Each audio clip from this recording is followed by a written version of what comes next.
A imagem que a gente tem sobre o homem das cavernas é quase sempre a mesma. Um ser violento, bruto, segurando uma clava, incapaz de qualquer sensibilidade, qualquer emoção e qualquer afetividade com seus pares. E essa imagem ela é comum em livros didáticos e também em filmes e séries. Mas e se a gente pensar um pouquinho sobre ela e começar a pesquisar mais a fundo, a gente vai perceber que ela pode ter certo grau de veracidade, mas ela está incompleta. A doutora e arqueóloga Penelope Spikins pesquisou ossos, vestígios, materiais próprios de arqueólogos e chegou a conclusões que podem ir totalmente contrário ao que o senso comum normalmente imagina. A compaixão pode não ter sido o luxo que nós, seres humanos, descobrimos milênios e milhões de anos depois. Pelo contrário, ela pode ter sido um fator chave que nos fez chegar e ter sobrevivido até aqui. Hoje eu quero apresentar essa tese presente no livro Como a Compaixão nos Fez Humanos e buscar apresentar também evidências de que isso possa ser verdade e possa sim estar representando muito mais, a compaixão pode estar representando muito mais do que a gente imagina na nossa ancestralidade. E para entender isso, a gente vai precisar primeiro compreender de onde veio essa imagem de um macaco assassino, né? De que só viveu até aqui através da sobrevivência, por ser mais forte, né? De onde vem essa imagem e como ela é sustentada até os dias de hoje. Para isso, eu dividi o vídeo de hoje em 5 blocos para a gente ir escrutinando cada um desses fatores para você que está em casa e compreendendo passo a passo. Vamos junto. Bloco 1. O passado como espelho do presente. Paikins começa o livro questionando de forma objetiva como vemos os nossos antepassados.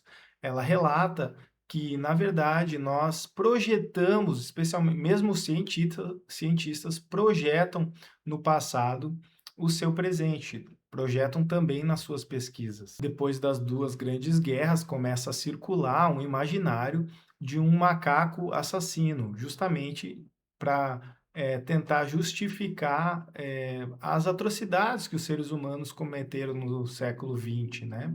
Mostrar que existe sim uma parte inata, maldosa dentro do ser humano e que essa parte teria vindo milhões de anos atrás. E mais tarde, quando o pensamento racional e econômico-liberal começa também a florescer a partir da metade do século XX, também a projeção do passado muda. E aí os ancestrais e as descrições feitas pelos arqueólogos também, em grande medida, começam a buscar fatores que justificam a racionalidade, a capacidade de se relacionar com objetos e contar objetos, por exemplo, diferente daquela projeção do início do século XX, que era justamente a ideia de um macaco assassino. Ou seja, quando a gente olha para a história, a gente corre o risco de não ver o passado diretamente puro, mas sim olhar ele através das nossas lentes do presente. Isso na história também é conhecido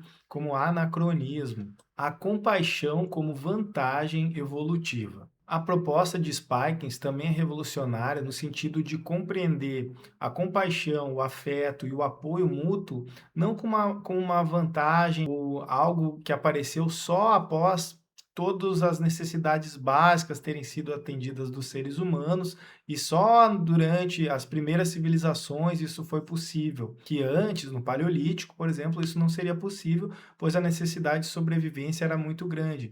Ao contrário, ela diz que esses fatores afetivos e de compaixão foram justamente o que permitiu que nós sobrevivêssemos durante esses períodos. A capacidade, por exemplo, de viver em grupo e ajudar-nos mutuamente dentro de uma comunidade. Formar vínculos de confiança, compartilhar comida, cuidar de quem estava necessitado ou tinha se machucado. Tudo isso foram fatores que fortaleceram as comunidades. A compaixão, portanto, não é um aspecto acessório da razão apenas a partir do renascimento cultural, por exemplo. Ao contrário, ela é um fator presente dentro dos seres humanos desde os tempos do Paleolítico, as né? evidências arqueológicas do cuidado. Aqui entra uma das partes mais importantes do livro.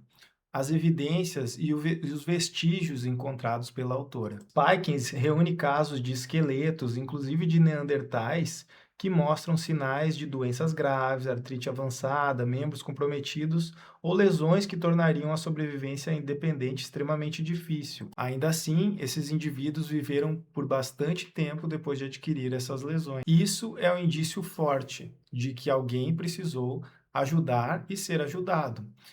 Situações como essa, elas deixam rastro, né? Deixam evidências muito claras.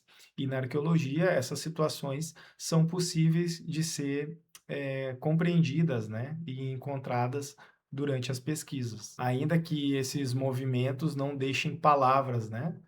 Ditas, né, ou documentos escritos sobre isso. Além da sobrevivência, arte, presentes e vínculos. Um dos aspectos mais importantes e mais interessantes desse livro é que ele não aceita todas as explicações pelo cálculo de vantagem, né, pelo cálculo do que seria melhor, mais vantajoso para aqueles indivíduos, que é o que muitas vezes a arqueologia, a paleontologia e mesmo a historiografia utiliza para descrever determinados comportamentos humanos. Por exemplo, mesmo em períodos de grande escassez, como de mudanças climáticas, populações paleolíticas seguiram investindo tempo e energia em arte, em cultura, em rituais e mesmo na construção de objetos que permitiram trocas de longas distâncias. E isso, claro, não se explica bem como apenas uma estratégia de sobrevivência, que é o que eu estava me referindo antes, né? Para a autora,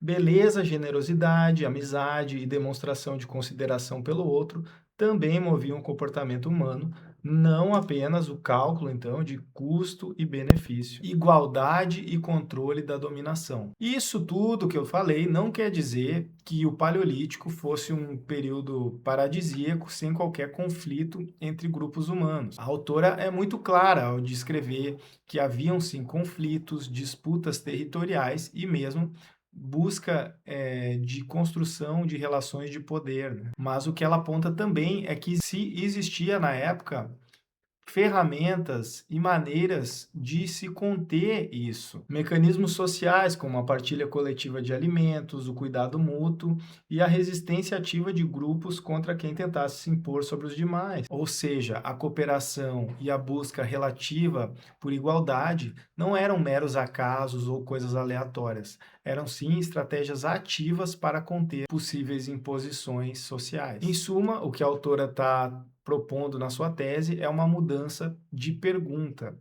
Ao invés de perguntarmos quando que a violência surge na humanidade, a pergunta passa a ser como que as relações se formaram no período pré-histórico, né? Isso não romantiza o passado, ele continua tendo dor, sofrimento e inúmeros conflitos, mas também não o reduz de uma guerra incessante de todos contra todos. E pensar isso historicamente importa.